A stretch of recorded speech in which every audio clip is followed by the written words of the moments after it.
نفسیاتی doctor depression کا علاج کرتے ہیں نا, خدا کی قسم ان کے پاس ڈپریشن کا علاج نہیں ہے. ڈپریشن کا اور اسٹریس کا علاج صرف اور صرف قرآن کے پاس ہے, صرف اور صرف. تبھی میں نے نفسیاتی ڈاکٹر بھی خوش نہیں دیکھے, وہ بھی پاگل ہوتے ہیں. ان کو یہ ہوتا ہے مریض ہی نہیں آ رہا ہمارے پاس, اسی میں ڈپریشن کے جو ہے نا مریض بن جاتے ہیں. یار کوئی بندہ ہی نہیں آ رہا, اتنی تھوڑی فیس دی ہے اس نے, وہ اپنا علاج نہیں کر سکتا, تمہارا کہاں سے کرے گا.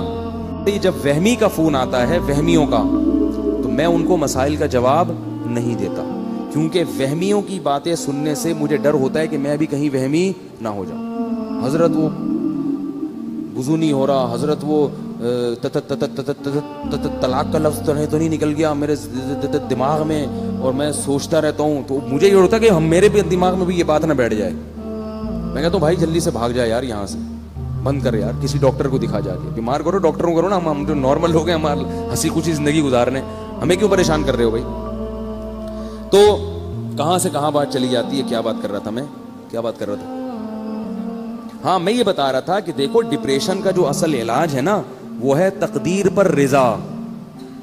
سب سے بہترین علاج یہ ہے کہ اللہ کا جو معاملہ میرے ساتھ ہے میں اس پر راضی ہوں. وہ مجھے اگر غریب رکھنا چاہتا ہے میں غربت میں خوش ہوں, وہ اگر مجھے 1000 گز کا بنگلہ دینا چاہتا ہے تو میں اس میں خوش ہوں. حضرت حسن رضی اللہ تعالیٰ عنہ بہت زیادہ دولت مند تھے, اور حضرت حسن کے جو نانا تھے محمد صلی اللہ علیہ وسلم وہ بہت زیادہ مسکین تھے. تو کسی نے حضرت حسن سے کہا کہ آپ کے پاس تو بڑی دولت ہے اور آپ کے نانا اور آپ کے والد کے پاس تو تھی نہیں. تو انہوں نے کہا بھائی اللہ اگر مجھے اس میں رکھنا چاہتا ہے تو میں اس میں خوش ہوں. آئی بس سمجھ میں بھائی, جس حال میں اللہ نے رکھا ہے بس ٹھیک ہے بھائی, تو پریشان ہونے کی چندہ ضرورت نہیں ہے. اللہ آپ کو ڈیفینس میں گھر دلا رہے, وہاں رہ لو. اللہ آپ کو چاہ رہا ہے کہ آپ اورنگی ٹاؤن میں رہو تو وہاں رہ لو. اللہ چاہ رہا ہے کہ آپ گرو مندر میں رہو تو وہاں رہ لو. اللہ چاہ رہا ہے کہ مچھر کالونی میں لیاری ندی کے قریب رہو, اب آپ استطاعت نہیں ہے تو مجبوراً وہاں لے لو بھائی. مچھر وچھر کا کر لو, جالیاں والیاں لگا لو, اسپرے کر لو تاکہ بیمار نہ ہو, ٹھیک ہے نا. انجوائے کرو بس بھائی اسی میں. جرسی دیکھو کیسے انجوائے کرتے ہیں, جرسیوں کے کپڑے دیکھیں آپ نے, پائپ کے نیچے, اب تو ملتے نہیں ہیروئنچی, جرسی نہیں ہیروئنچی, یہ جو پائپ ہوتے ہیں نا برساتی نالے کے پائپ, اس کے اندر چرسی بیٹھتے تھے, اب نہیں ہوتے. پتہ نہیں سنا ہے خود کش حملوں میں ان کو مروایا ہے لوگوں نے. تو کسی بھی چرسی کو دے دیا یہ بیگ فلاں مسجد میں رکھ کے آ جاؤ. دہشت گردوں نے ان کو بڑا استعمال کیا ہے. اور تو ایک پڑیا پکڑا دی, پڑیا ملے گی, وہ بیچارہ پڑیا کے چکر میں خود بھی پھٹ گیا. یہ دہشت گردوں نے سنا ہے میں نے واللہ عالم کہ ہیروئنچیوں کو بہت استعمال کیا. تو ہیروئنچی جو تھے ہم جب بچپن میں دیکھتے تھے وہ برساتی نالوں کے اندر بیٹھے ہوتے تھے, برساتی نالوں کے اندر ہیروئنچی بیٹھے ہوتے تھے, اور منہ میں بھی ان کے پائپ ہوتا تھا. تو اس زمانے میں بچپن میں ایک ڈرامہ آیا تھا, میں نے توبہ کی ہوئی ہے, پرانی باتیں کبھی کبھی بتا دیتا ہوں. اس میں ایک ہیروئنچی کو گانا گاتے ہوئے دکھایا کہ وہ مست ہے, ہیروئن میں پی ہوئی ہے, اس نے پائپ کے اندر بیٹھا ہوا ہے اور اس کے منہ میں بھی پائپ ہے جس میں چرس ہے. تو کہہ رہا ہے میں پائپ کے منہ میں ہوں, میرے منہ میں پائپ ہے. ٹھیک ہے, اسی کو انجوائے کر رہا ہے وہ. کہہ رہا ہے یہ نعمت کس کے پاس ہوگی کہ پائپ کے منہ میں بھی ہو اور پائپ بھی اس کے منہ میں ہو. بھائی ایک ہی وقت میں ایک چیز منہ میں ہو سکتی ہے نا, یا تو آپ اس کے منہ میں ہو یا وہ آپ کے منہ میں. لیکن کہہ رہا ہے ہمارے ساتھ اللہ کی قدرت عجیب ہے, میں پائپ کے اندر بیٹھا ہوں اور پائپ میرے اندر گھسا ہوا ہے. تو ایک ہیروئنچی سے کسی نے پوچھا, وہ بھی مست ایسے پڑا ہوا ہے نا خوش, تو اس ہیروئنچی سے کسی نے پوچھا کہ ہم نے سنا ہے کہ تم لوگ اتنے خوش ہوتے ہو پی کے کہ تم سمجھتے ہو کہ ہم چاند پہ پہنچ گئے ہیں. تو ہیروئنچی کہتا ہے تو ابھی کہاں بیٹھا ہوا ہوں میں. تو ہمارے حضرت فرمایا کرتے تھے جیسے یہ لوگ نشے میں دیوانے ہو جاتے ہیں اور سارے غم بھلا دیتے ہیں, تو مسلمان کو چاہیے کہ وہ اللہ کی محبت میں اسی طرح دیوانہ ہو جائے اور سارے غموں کو بھلا دے. بولے بھائی میرا مقصود, میرا مطلوب, میرا محبوب, میرا معبود صرف اللہ کی ذات ہے, مجھے جنت مطلوب ہے. یہاں مجھے 1000 گز کا بنگلہ نہ ملا, جھونپڑی میں گزارا کر لوں گا, جنت کے محلات مجھے ہر قیمت پہ چاہیے. یہاں مجھے کالی کلوٹی مل گئی. ایک بندہ آیا, میں میری بیوی بہت ہی بدصورت ہے, میں کیا کروں, پھنس گیا ہوں میں نے کہا صبر کرو, تم کون سا اتنے حسین ہو. ہمارے جو ہے نا ایک جامعہ میں ایک لڑکا تھا, اس کی شادی ہوئی تو ہمارے استاذ کے پاس آیا. اب اس کو شرم بھی آ رہی تھی کیونکہ استاذ تھے بڑے پیر و مرشد. تو وہ استاذ ہمیں واقعہ سنا رہے تھے, کہنے میرے پاس آیا اور بڑا شرما رہا ہے, بڑا میں حضرت میں بڑا پریشان ہوں, میں یہ وہ بہت مشکل نا. مجھے بتاؤ کیا بات ہے. اس نے کہا میری شادی ہوئی ہے, میں نے بغیر دیکھے کی اور مجھے بیوی پسند نہیں آ رہی, شکل بالکل بھی اچھی نہیں ہے. تو کہتے ہیں میں نے اس سے کہا کہ کبھی اپنی شکل دیکھی ہے آئینے میں؟ ٹھیک ہے نا. تو کہتے اس نے کہا ہاں میں نے دیکھی ہے. کہہ رہے ہیں اب اس نیت سے دیکھو کہ میں کیسا ہوں. ایک تو ویسے ہی دیکھتا ہے نا انسان بال سیٹ کرنے کے لیے یا کچھ منہ پہ کچھ لگا ہوا تو نہیں. اس نیت سے دیکھو کہ کیا میں بھی ان لوگوں میں شمار ہوتا ہوں جس کو کوئی خوبصورت ملے. اس نیت سے اب جا کے دیکھو, اپنے نئے نقش نا, پوری ناک کا سائز وائز سب چیزیں چیک کرنا, جا کے کلر ولر بھی دیکھنا اچھی طرح سے. تو وہ کہتے ہیں کہ وہ اس نے دیکھا اور آ کے کہا الحمدللہ میں مطمئن ہو گیا ہوں. ٹھیک ہے نا, کہ اس ڈیزائن میں مجھے یہ بھی غنیمت ملی ہے. تو ڈپریشن, پریشان, یہ ناشکری ناشکری ناشکری, ہر وقت کیا ہے ناشکری. اتنی ناشکری ہے اس سے کیا ہو جاتے ہیں, ڈپریشن کے مریض بن جاتے ہیں. اگر خوش رہو گے بھائی, یہاں جیسی تیسی مل گئی, جنت میں کیا مل جائے گی. اگر صبر شکر سے زندگی گزاری تو جنت میں کیا ملے گا, حور ملے گی. جنت دنیا میں جو کچھ ملتا ہے نا ہم کو اور آپ کو, وہ اس میں ہماری محنت کا دخل نہیں ہوتا, اس میں تقدیر کا دخل زیادہ ہوتا ہے. کیسے کیسے بدصورت لوگ ہیں, بہت خوبصورت عورتیں مل جاتی ہیں. کیسی کیسی بدصورت عورتیں ہیں, بہت خوبصورت شوہر مل جاتے ہیں.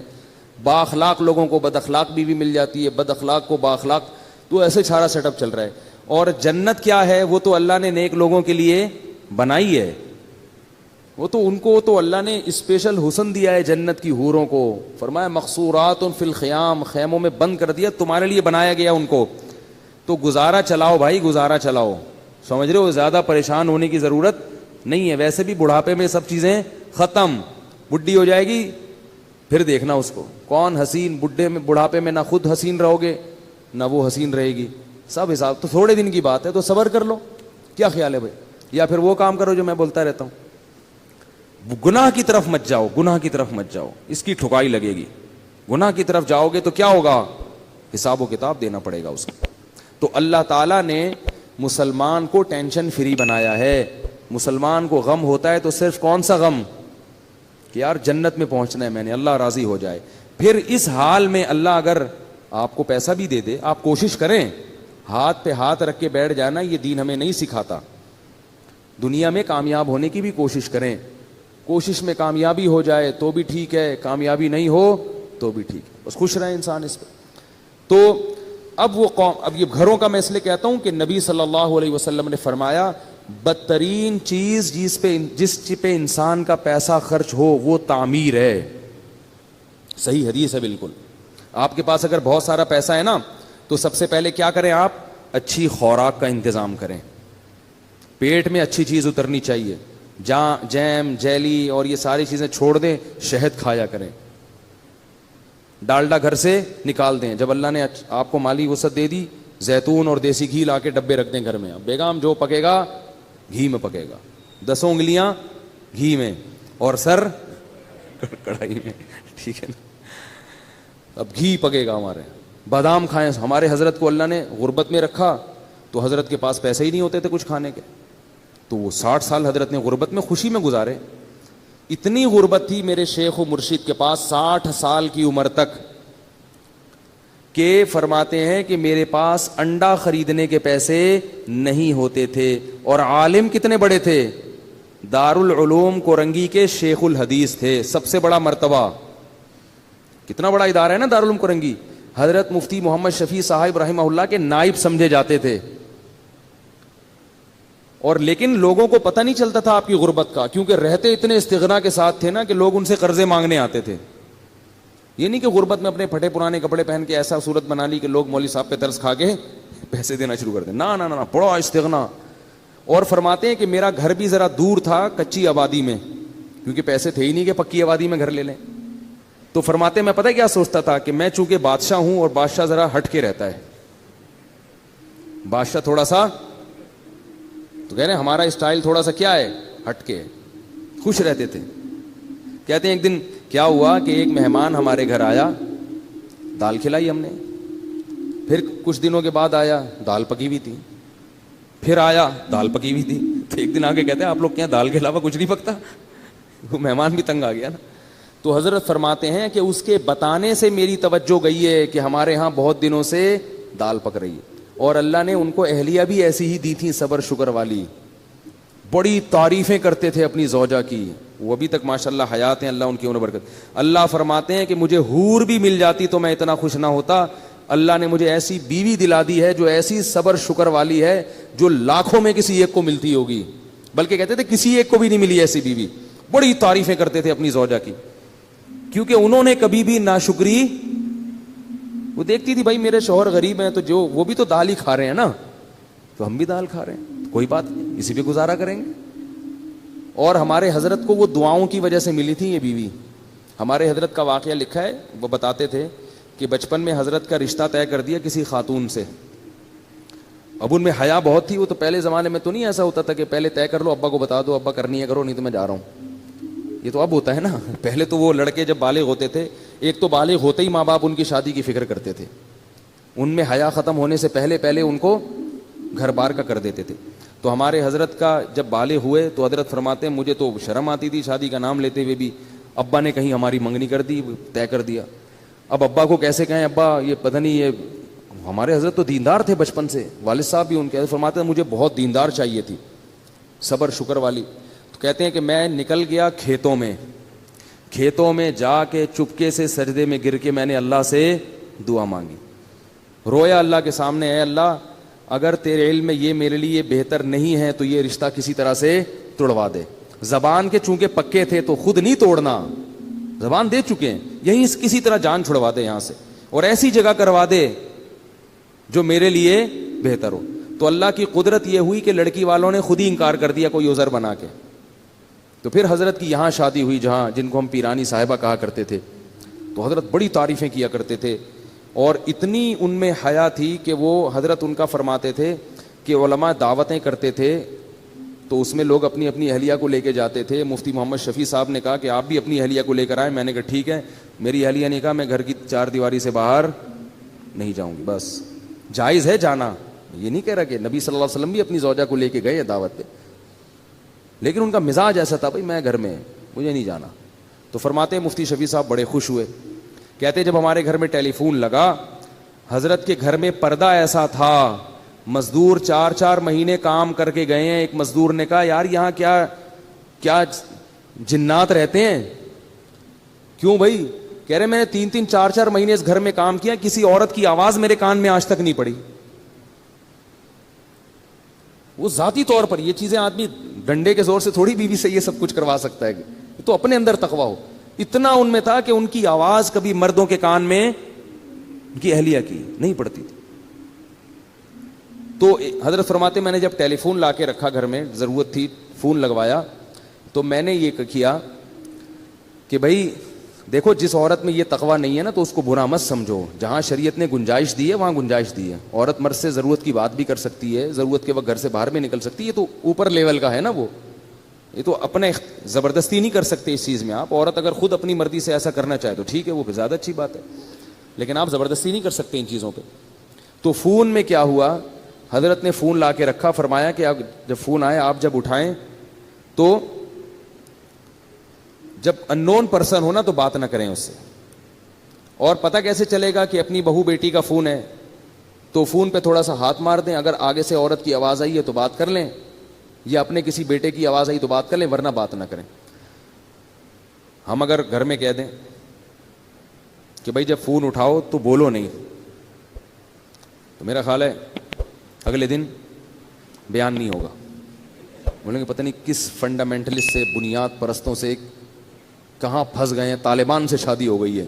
ٹھیک ہے نا. لیکن ہم بھی ایسے ہی ہیں, ہم کون سا اتنے پرہیزگار ہیں.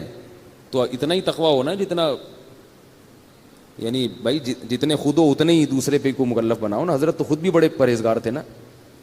تو حضرت فرماتے ہیں میں نے کہا اپنی اہلیہ سے کہ یوں کرنا, تو انہوں نے کہا میں نے فون کے قریب ہی نہیں جانا, میں نے فون اٹھانا ہی نہیں ہے, مجھے اس سے ویسے ہی کیا ہے الرجی.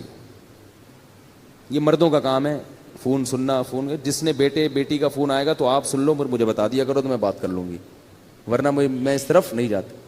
تو بڑی اللہ نے صبر شکر والی زندگی دی تھی ان کو.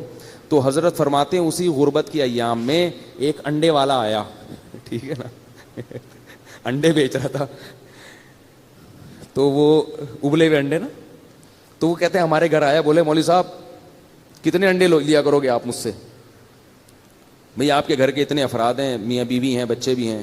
تو اس کا خیال تھا کہ 4-6 انڈے تو لے لیا کریں گے. تو حضرت فرماتے ہیں میں نے کہا نہیں, ہمارے یہاں پہلے سے کوئی انتظام ہے, ایسا کر دیا. حالانکہ فرماتے ہیں کہ اصل بات یہ تھی میرے پاس انڈا خریدنے کے پیسے, بولو بھائی, نہیں تھے. لیکن اس کے سامنے اپنی غربت نہیں بتانی, میرے پاس پیسے ہی نہیں ہیں. وہ کہے چلو زکوٰۃ والے انڈے پھر میں آپ کو دے دیا کروں گا. بات یہ ہے کہ غربت بھی ہو مگر ایسا اس پہ استغنا اور چہرے پہ ایسی بشاشت اور ایسا استغنا ظاہر کرنا ہے کہ ہم سے بڑا سیٹ دنیا میں کوئی ہے ہی نہیں. اور حضرت فرماتے ہیں کہ یہ صرف زبان سے نہیں کہتا تھا, دل میں بھی سمجھتا تھا, دل میں بھی سمجھتا تھا کہ اللہ نے مجھے بہت دیا ہے. صرف اوپر اوپر سے نہیں کہ لوگوں کو بیوقوف بنانے کے لیے, دل میں بھی یہی تھا, بہت دیا ہے بھائی. فرماتے تھے کہ میں 2 وقت کی روٹی کھا رہا ہوں بھائی, اور کیا چاہیے, خالی روٹی بھی کافی ہے, تو اللہ نے مجھے دال بھی دی ہے. اس پہ سوچ سوچ کے خوش ہوتے تھے کہ دال بھی دی اللہ نے مجھے, واہ واہ سبحان اللہ, اتنا خوش ہوتے تھے اس پہ, دال بھی ہے. اور اپنے شیخ کی زیارت کے لیے لاہور جایا کرتے تھے.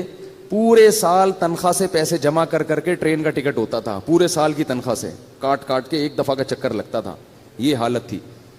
اور پھر کیا ہوا ہے کہ پودوں کا بڑے مزاج ان کے, غربت تھی مگر مزاج شاہانہ تھا. گرینری کا بڑا شوق تھا, پھول لگانے کا, پودے لگانے کا, خوشبوؤں کے استعمال کا. تو پودے لگانے کے لیے نا ان کے پاس وہ نہیں تھا, شاور نہیں ہوتا وہ پانی دینے کے لیے, اس میں پتہ نہیں کیا ٹیکنیکل چیز کر کے ایک شاور بنایا تھا حضرت نے, تھا بڑی صفائی ستھرائی. تو کیا ہوا کہ حضرت کی اہلیہ بیمار ہو گئی. اب میں اہلیہ کا بتاؤں کیسا توکل تھا. اہلیہ بیمار ہو گئیں, ڈاکٹر کے پاس گئے تو ڈاکٹر نے کہا کہ ان کے جسم میں وٹامنس کی کمی ہے. پھل فروٹ کھانے کو, پھل فروٹ تو ملتے ہی نہیں تھے حضرت کو, غربت میں کہاں پھل کھا سکتے ہیں. تو بتایا کہ ان کو آپ پھل فروٹ کھلائیں. کیا کھلائیں؟ یہ میں صرف اپنے شیخ کے واقعات نہیں سنا رہا, مقصد یہ ہے کہ ایسی زندگی گزرے گی تو صحت بھی ملے گی, بغیر سیب کے آئرن آئے گا آپ کے جسم میں. اور ٹینشن والی زندگی گزارو گے نا, سیب کے جوس بھر بھر کے پی لو, پھر بھی آئرن کی کمی ختم نہیں ہوگی. آپ فرماتے ہیں میں لے گیا ڈاکٹر کے پاس, ڈاکٹر نے کہا ان کو سیب کھلائیں, آم کھلائیں, یہ کھلائیں, وہ کھلائیں. پیسے ہی نہیں تھے سیب کھلانے کے. تو حضرت فرماتے ہیں میں نے سوچا کہ بھائی ڈاکٹر کو اللہ نے جو علم دیا ہے نا وہ اس حساب سے صحیح بات کر رہا ہے, لیکن اگر میری بیوی کو سیب کی ضرورت ہوتی تو اللہ مجھے سیب کے پیسے دیتے. جب نہیں ہے تو اس کا مطلب اللہ ویسے ہی آئرن کی کمی انشاءاللہ پوری کر دے گا, اور اللہ ان کو ویسے ہی ٹھیک کر دے گا. بیوی بھی کیونکہ توکل والی. پھر وہی مثال اپنی اور آپ کی مثالیں آتی ہیں ذہن میں.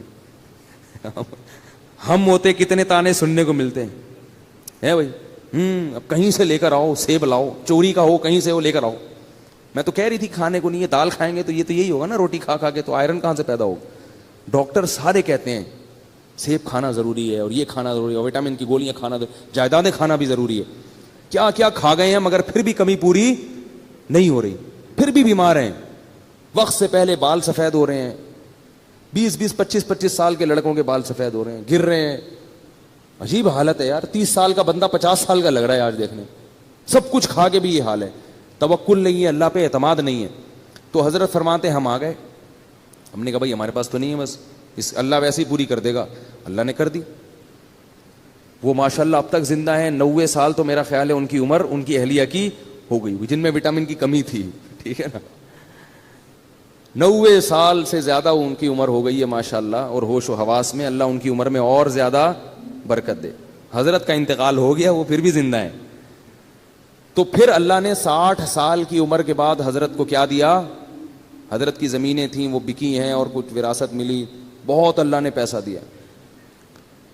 پھر اتنی دولت آئی حضرت کے پاس, پھر حضرت نے اسٹائل اپنا چینج کر دیا. جو میں بتانا چاہ رہا ہوں کہ بھئی جب تک نہیں ہے تو دال روٹی کھاؤ, جب ہے تو پھر اسی حساب سے کھاؤ جب اللہ دے رہا ہے. پھر جو نوٹ آتے تھے حضرت کے پاس, دولت کی محبت پھر بھی نہیں تھی, تو حضرت نے بہت سارا پیسہ لگا دیا الائنس میں. وہ ضیاء-الحق کے دور میں ایک الائنس والے نکلے تھے, وہ سارا پیسہ ڈوب گیا. ڈوبا ہے تو حضرت کی پیشانی پر اتنا سا بھی بل نہیں آیا, پر ذرا بھی پریشان نہیں ہوئے. جبکہ جن لوگوں کے پیسے اس وقت ڈوبے تھے ان میں سے بہت سے لوگ ہارٹ اٹیک سے مر گئے. تو حضرت نے ان کا نام رکھا شہدائے الائنس. شہدائے الائنس, یہ الائنس والوں کو. اور حضرت فرماتے تھے کتنی گھٹیا موت ہے, پیسے چھن گئے تو مر گئے. کیا دکھاؤ گے منہ اللہ کو؟ اللہ کہے گا کھانے کو روٹی تو مل رہی تھی, سر چھپانے کی جگہ تو تھی. تو حضرت کا بہت سارا پیسہ ڈوب گیا, مگر حضرت پر ایسے ذرہ برابر بھی پیشانی پہ لکیر نہیں آئی. کیوں؟ وہ کہتے تھے یار رہنے کے لیے گھر تو ہے نا, اور کھانے کے لیے روٹی تو مل رہی ہے, تو وہ تو ویسے ہی مسافر خانہ ہے, ساتھ تھوڑی لے کے جانا ہے, ٹھیک ہے نا, ایسے ہی خوش ہے. جو حضرت کے ساتھ اس وقت تھے نا, وہ کہتے ہیں کہ ہم نے اتنا زیادہ کسی میں حوصلہ نہیں دیکھا, اتنی بڑی رقم ڈوب گئی اور بڑے آرام سے بیٹھے ہوئے ہوں, بڑے آرام سے, کچھ ہو ہی نہیں رہا. حضرت گھر کو گھر کہتے ہی نہیں تھے, مسافر خانہ کہتے تھے. جب سعودی عرب سے آئے ہیں عمرہ کر کے تو وہ گھر پہنچ گئے اپنے. تو جو میزبان تھے نا سعودیہ میں, انہوں نے حضرت کو فون کیا کہ آپ گھر پہنچ گئے ہیں. انہوں نے کہا میں مسافر خانے میں بیٹھا ہوں ناظم آباد کے. پھر 2 دن بعد فون کیا, حضرت گھر پہنچ گئے. انہوں نے کہا ابھی بھی ناظم آباد کے مسافر خانے میں ہوں. اس نے کہا آپ مسافر خانے میں کیا کر رہے ہیں, گھر کیوں نہیں جا رہے ہیں؟ انہوں نے کہا بھائی یہ مسافر خانہ ہی ہے, گھر ور نہیں ہوتا مسلمان کا. اور واقعی اب دیکھو نا, حضرت کا جنازہ اٹھ گیا نا, قبر میں چلے گئے, ثابت ہو گیا نا کہ واقعی وہ کیا تھا, مسافر خانہ تھا, ثابت ہو گیا. تو ہم لوگ ہیں بیوقوف جو گھر کو گھر سمجھتے ہیں.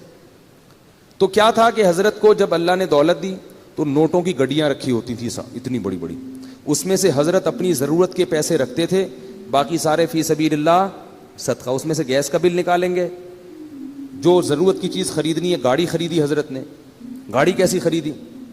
اب دیکھو پیسہ آتا ہے تو لوگ اپنے اوپر خرچ نہیں کرتے, یہ بھی کنجوسی ہے. وہ بحریہ ٹاؤن میں پلاٹ لے لو, بس پلاٹ لے لو, بس پلاٹ لے لو. ابے بھائی خرچ کرو اللہ کے بندو. حضرت نے ایک فلیٹ بھی خریدا, وہ اس لیے خریدا کہ میں آج مر جاؤں گا تو یہ مدرسے کا گھر ہے, میری زوجہ کہاں رہیں گی, اس نیت سے خریدا کہ میرے مرنے کے بعد میری زوجہ کے لیے انتظام, بولو نا بھائی, ہونا چاہیے. اور بچے کی سب کی شادیاں ہو گئی تھی, وہ الگ ہو گئے تھے, الگ رہتے تھے, تو ان کا تو انتظام ہو گیا. بس ایک زوجہ میں اگر مر گیا تو ان کا کیا بنے گا, یہ تو مدرسے کا گھر ہے, ٹھیک ہے نا. تو یہ مدرسہ یہاں رہتا ہے نہیں رہتا, تو بھائی ان کے لیے فلیٹ خرید لی. وہ بھی جب اللہ نے بس وہ فلیٹ گئے نہیں, اس میں گئے نہیں. اس کے علاوہ باقی پیسوں کا کیا کرنا ہے, اب کیا پلاٹ خریدنا, کیا گھر خریدنا, گاڑی خریدو. سب سے پہلے خوراک, حضرت نے سب سے پہلے پیسہ کہاں خرچ کیا, خوراک. بھائی خوراک, اب پہلے تو اللہ چلا رہا تھا بغیر خوراک کے, پیسے نہیں تھے. اب اللہ کہے گا اب ہے تو اب تو سیب کھاؤ نا, آئرن کی کمی, ورنہ آئرن کی کمی ہوگی. دولت مند آدمی اگر سیب نہیں کھاتا اس میں آئرن کی کمی ہوتی ہے. غریب آدمی کچھ بھی نہ کھائے پھر بھی فٹ رہتا ہے, کیونکہ اللہ نے اس کو دیا ہی نہیں کچھ, تو اللہ کہتے ہیں اسی میں پوری کر دوں گا میں. شیر کو آئرن کی کمی کے لیے سیب کھانا پڑتا ہے بھائی. شیر میں وٹامن سی کی کمی کہاں سے پوری ہوتی ہے, وہ صرف گوشت کھاتا ہے, اور اسی گوشت میں وٹامن اے بھی ہے, ڈی بھی ہے, سی بھی ہے, سب کچھ ہے اس میں. تو اللہ ہر چیز سے ہر چیز پوری کر سکتے ہیں. ہم خالی گوشت کھانا شروع کر دیں تو مر جائیں گے تھوڑے دنوں میں. تو اب کیا تھا کہ حضرت نے سب سے پہلے کس پہ توجہ دی, خوراک. خوراک ایسی خاندانی, اوہو ہٹو بچوں, بادام صبح, اور 1 گلاس خالص دودھ, بہترین خاندانی قسم کا سیب چھلا ہوا. چھلکے فرماتے تھے, ڈاکٹر نے ایک دفعہ حضرت کو کہا کہ چھلکوں میں طاقت زیادہ ہوتی ہے. حضرت فرمایا پھر چھلکے آپ کھایا کریں. ٹھیک ہے, مزاح بہت تھا ہمارے حضرت کی, خوش ہوتا ہے نا انسان تو مزاح بھی ہوتا ہے طبیعت میں. پھر یہ آپ کھائیں یہ وٹامن, ٹھیک ہے نا. تو اس لیے کہ چھلکے ہضم نہیں ہوتے نا, وہ وٹامن کا کیا کرنا ہے جو ہضم ہی نہ ہو. ڈاکٹر بھی تو بعض پھینکو ہوتے ہیں, بس بول دیتے ہیں, یہ نہیں دیکھتے کہ اس کا کیا نقصان بھی ہوگا, کیا فائدہ ہوگا. چھلکوں میں طاقت زیادہ ہے. اللہ کے بندے, چھلکے اللہ نے جانوروں کے لیے بنائے, ان کو بھی تو کچھ کھانے دو. تو ساری چیزیں خود کھا جاؤ گے تو بکری کیا کھائے گی, ٹھیک ہے نا. تو اب جو ہے وہ چھلکے حضرت نے فرمایا کہ آپ کھائیں. وہ چھلا ہوا سیب کھایا کرتے تھے, میٹھا. جب سیب کا موسم ختم ہو جاتا تھا, اچھے سیب ملنا بند, تو سیب کا ناغا نہیں. حضرت کی مطالعہ بہت تھا نا, حکمت پر, ایلوپیتھک سائنس پر بھی مطالعہ تھا, اور ہومیوپیتھک پر بھی, اور حکیموں کی کتابیں بھی پڑھی ہوئی تھی حضرت نے. تو خوراک کی بڑی ریسرچ تھی. وہ فرماتے تھے کہ نہار منہ میٹھا سیب جس نے کھا لیا تو اللہ اس کو ڈاکٹروں سے ہمیشہ کے لیے محفوظ رکھے گا. اور واقعی حضرت کو اللہ نے ڈاکٹروں سے بچایا ہوا تھا. تو جب موسم ختم ہوتا تو پھر پوری دنیا میں تحقیق ہوتی کہاں کا سیب سب سے اچھا ہے, تو پھر ٹورنٹو سے حضرت کے لیے سیب کی پیٹیاں آیا کرتی تھیں. سیب کا ناغہ نہیں ہونا چاہیے. بادام, سیب اور بھنے ہوئے چنے یہ کھاتے تھے. اسی طرح میں جب بھی حضرت کے گھر گیا ہوں کھانا بڑا اسٹائلش دیکھا ہے, وی آئی پی قسم کا خاندانی کھانا تھا. کھاتے بہت تھوڑا تھے مگر کھاتے بہت اچھا تھے. پگڑی بڑی مہنگی تھی. ایک دفعہ میں نے قیمت پوچھ لی تھی, وہ زمانے میں بڑی ہزاروں روپے کی پگڑی تھی حضرت کی. حضرت فرماتے تھے کہ سر کی پگڑی اور سر کی ٹوپی کی قیمت آپ کے جوتے سے زیادہ ہونی چاہیے. جوتا مہنگا ہے, ٹوپی کیا ہے, سستی. اس کا مطلب سر کو اتنا پروٹوکول نہیں دے رہے, پاؤں کو عزت زیادہ دے رہے ہو. حضرت کا جو سفید رنگ کا کرتا ہوا کرتا تھا وہ بہت مہنگا تھا, بہت مہنگا. اور خوشبوئیں اللہ کی پناہ, اتنی اتنی سی خوشبوئیں. اس دور میں 95 کی بات کر رہا ہوں, 50 ہزار روپے کی 95 میں وہ حضرت نے خوشبوئیں رکھی ہوئی تھیں. اور کمرہ اتنا خوبصورت ڈیکوریٹ کیا ہوا تھا, ایسے نہیں کہ وہ اس کو چھچورا پن بنا دیا, اس کو چھمک چھلو بنا دیا وہ کمرے کو, لیکن اتنا خوبصورت کمرہ تھا حضرت کا کہ جب جاتے تھے تو بس دل چاہتا تھا کہ یہاں سے نہ نکلیں. اس میں عود کی خوشبو چل رہی ہوتی تھی ہر وقت. بڑا خوبصورت کمرہ تھا, جنہوں نے دیکھا ہے وہ جانتے ہیں. وہ تو باقاعدہ دیکھنے جایا کرتے تھے ہم. پھر حضرت کی کرسی, بیٹھنے کا, پھر 24 گھنٹے ایئر کنڈیشن میں رہتے تھے, 24 گھنٹے. بہت وی آئی پی زندگی گزاری. مکان نہیں بنایا, پلاٹ نہیں خریدا, کہ مر جائیں گے, اپنی ذات پہ لگاؤ. ایک بس سنا دوں گاڑی خریدنے کا واقعہ, سنا ہوا ہوگا. پھر حضرت نے کھوجا کہ گاڑی ہونی چاہیے. حضرت نے کیا سوچا کہ کیا ہونا چاہیے. یہ میں آپ لوگ کو بتا رہا ہوں کہ پیسے جمع مت کرو اللہ کے بندو, یہ کوئی قصے کہانیاں نہیں سنا رہا, میں قصے کہانیاں نہیں سنا رہا. حضرت نے کہا گاڑی ہونی چاہیے. گاڑی خریدنے گئے, شو روم میں گئے تو شو روم والے سے کہا کوئی گاڑی دکھاؤ, گاڑی. اس نے کہا یہ ہے نا گاڑی. انہوں نے کہا یہ گاڑی ہے. ٹھیک ہے, یہ کوئی گاڑی ہے, اس کو گاڑی بولتے ہیں. یہ حضرت اسی اسٹائل سے سنایا کرتے تھے, یہ گاڑی. تو انہوں نے کہا یہ کیا ہے بھائی, یہ گاڑی نہیں. تو یہ گاڑی ہے, گاڑی دکھاؤ بھائی. تو کہتا ہے مولوی صاحب آپ کی رینج کتنی ہے. اس نے کہا مولوی صاحب ہیں یہ بیچارے کیا گاڑی خریدیں گے, کوئی پرانی سی ایف ایکس لینے آئے ہوں گے, زکوٰۃ کے پیسوں سے جمع, کسی نے کوئی ہدیہ دیا ہوگا لفافے میں ڈال کے, کوئی جمع ہو گئے ہوں گے, تو وہ یہ سمجھ رہے تھے. اچھا, حضرت کے بیٹے سعودیہ چلے گئے تھے, مدینہ یونیورسٹی میں ان کی بڑی اچھی اچھی تنخواہیں تھیں, تو انہوں نے بڑی اچھی گاڑی خریدی تھی, بہت خوبصورت. حضرت فرماتے ہیں مجھے خیال آیا کہ میرے بیٹوں کے پاس اتنی مہنگی گاڑی ہے تو میں ان سے بھی زیادہ مہنگی گاڑی خریدوں گا. اور آگے ملفوظ دیکھو, فرماتے تھے اس لیے کہ پتہ یہ چلے کہ باپ میں ہوں, یہ میرا باپ نہیں ہے, کیونکہ ان کے پاس اچھی گاڑی آ گئی ہے. میرے پاس اگر پرانی ہوگی تو لوگ ان کو میرا باپ سمجھیں گے, اور مجھے کیا سمجھیں گے, یہ اسٹائل تھا بھائی, اسٹائل. تو فرماتے ہیں میں نے چاہا کہ میں اس سے زیادہ اچھی گاڑی خریدوں گا تاکہ پتہ چلے کہ ابا کون ہے, میں ہوں. ایسا نہ ہو کہ لوگ ان کو میرا بس باپ سمجھنا شروع کر دیں. تو پھر گئے ہیں تو وہ حضرت کو گاڑی کون سی ملی ہے, اس وقت عراق کی جنگ ہو رہی تھی کویت سے, تو سارے کویتی بھاگ گئے تھے. تو ایک کویت کا شہزادہ گاڑی لے کے بھاگا تھا, پاکستان آیا ہوا تھا. تو حضرت نے پھر کویت کے شہزادے سے گاڑی خریدی. وہ اس گاڑی میں ہم نے بھی بہت سفر کیا, اور اتنی خوبصورت وی آئی پی گاڑی تھی, بیٹھ جاؤ تو اٹھنے کا دل ہی نہیں کرتا تھا. اور فرماتے تھے پھر اس میں جو پیٹرول ڈلواتا تھا تو یہ نہیں کہ 5 روپے کا پیٹرول ڈال دو, یہ بھی کنجوس آدمی کا کام ہے, 50 روپے کا پیٹرول ڈالتا ہے. اب بھائی جب تیرے ہاتھ میں ہے گاڑی تو ٹینکی بھر دینا ایک دفعہ میں, تو کوئی لے کے تھوڑی بھاگ رہا ہے. وہ بھی دماغ میں ایک ہوتا ہے نہیں بھروں گا نہیں, بار بار پیٹرول پمپ پہ لائن لگا کے کھڑا ہوا ہوگا مگر ایک دفعہ تسلی سے بھرے گا نہیں. تو فرماتے میں جب پیٹرول پمپ پہ جاتا تھا تو ٹینکی بھرتا تھا میں, اور وہ بھرنے میں بہت ٹائم لگتا تھا, لوگ مڑ مڑ کے دیکھ رہے ہوتے تھے بھائی کس کی گاڑی ہے یہ. تو حضرت فرمایا کرتے تھے گاڑی بڑی ہونی چاہیے, ٹینکی بھری ہوئی ہونی چاہیے. یہ حضرت کا ملفوظ تھا. جب دولت اللہ نے دی تو اسٹائل بولو نا بھائی چینج ہو گئی. تو جو اپنی ضرورت کی گاڑی کے پیٹرول کے پیسے نکال لیے, گیس بجلی کا بل نکال لیا, کھانے کے پیسے نکال لیے, اس کے بعد جتنے پیسے تھے حضرت گنتے نہیں تھے, وہ سارے فی سبیل اللہ صدقہ, گنے نہیں بس سب صدقہ. اتنا بڑا اللہ نے دل دیا تھا. یہاں تک کہ جن مدارس میں پڑھایا تھا 20 سال, ان سے جو تنخواہیں لی تھیں وہ تمام تنخواہیں واپس کر دی حضرت نے ان کو. بہت سخاوت کے دریا تھے بھائی وہ تو, ایسے ایسے نوٹ ایسے اٹھا کے نا غربا اور مساکین اور مدارس پہ اور مختلف جگہوں پہ خیر کے کاموں پہ خرچ کرتے تھے. کیسے اسٹائل سے زندگی گزاری بھائی انہوں نے, خوش, اور چہرہ ایسا چمکتا تھا, سرخ چہرہ ان کا, دیکھ کے لگتا ہی نہیں تھا ان کو کوئی بیماری, کیونکہ آدمی جب خوش ہوتا ہے بیمار تھوڑی ہوتا ہے. ایک دفعہ ڈاکٹر آئے ان کو دیکھنے کے لیے, ویسے ہی کسی نے, حضرت ڈاکٹروں کے پاس نہیں جاتے تھے, تو ڈاکٹر جب آیا نا تو انہوں نے کہا کہ آپ کو کوئی بیماری نہیں ہے, 78 سال کی عمر میں. حضرت نے کہا آپ کو کیسے پتا چلا؟ انہوں نے کہا آپ کا جو فیس اور آپ کا جو باڈی ہے نا, اس سے پتہ چل رہا ہے کہ نہ آپ کو شوگر ہے, نہ بلڈ پریشر ہے, کوئی بیماری, نہ فٹ فاٹ ہے بالکل. تو اتنی زبردست صحت تھی. لیکن اس کے باوجود حضرت پھر کیا کرتے تھے, موت کے لیے تیار. ہمارے ہاں کسی کے پاس پیسہ ہو, صحت بھی ہو, تو کہے میں مروں نہیں, باقی سب کچھ ہو جائے. تو حضرت فرماتے تھے کہ جب بیمار ہو گئے نا آخری وقت میں, تو علماء کچھ ملنے کے لیے آئے, انہوں نے کہا آپ کی طبیعت بہت خراب لگ رہی ہے, ہم آپ کو دیکھ کے پریشان ہو رہے ہیں. تو فرمایا کہ 75 سال کی عمر میں آدمی نہیں مرے گا تو کب مرے گا بھائی, ٹھیک ہے نا, مرنے تو آرام سے, خوشی خوشی دنیا سے گئے ہیں, اب تو مرنے کا ٹائم ہے, کوئی بات نہیں, اب جانے. اور فرماتے تھے کہ میں 63 سال کی جب میری عمر ہوئی تھی تو مجھے اس کے بعد سے پھر زندہ رہتے ہوئے شرم آنے لگی تھی. کہتے تھے میں سوچتا تھا کہ نبی صلی اللہ علیہ وسلم 63 میں چلے گئے, تو ابھی تک ہے یہاں پہ, ٹھیک ہے نا. کہتے مجھے شرم آتی تھی یار, اب میں ابھی بھی زندہ ہوں. اور فرماتے تھے کہ جب میرے بچوں کے بھی بچے ہو گئے تو وہ مثال دیتے تھے کہ جب پلیٹ فارم پہ نئی گاڑی آتی ہے تو پرانی والی گاڑی کو پلیٹ فارم چھوڑنا پڑتا ہے. تو میں کہتا تھا میرے تو بچوں کے بھی بچے ہو گئے, میں ابھی تک پلیٹ فارم پہ بیٹھا ہوا ہوں, تو جا ہی نہیں رہا میں. تو ایسا آدمی ٹینشن لے گا کسی چیز کی؟ بولو نا بھائی, صحت کا خیال بھی کر رہے ہیں, سب کچھ ہے, بس اللہ نے جب اٹھانا تھا اٹھا لیا, کتنے آرام سے دنیا سے چلے گئے آرام سے. اور ہم لوگ ہر وقت پیسہ پیسہ پیسہ پیسہ, اس نے یہ کر لیا, میرے پاس میری تنخواہ کم ہے, اس کی تنخواہ زیادہ ہے. تو یہی تھا قوم عاد میں, بڑے بڑے گھر بنا بنا کے فخر کرنا.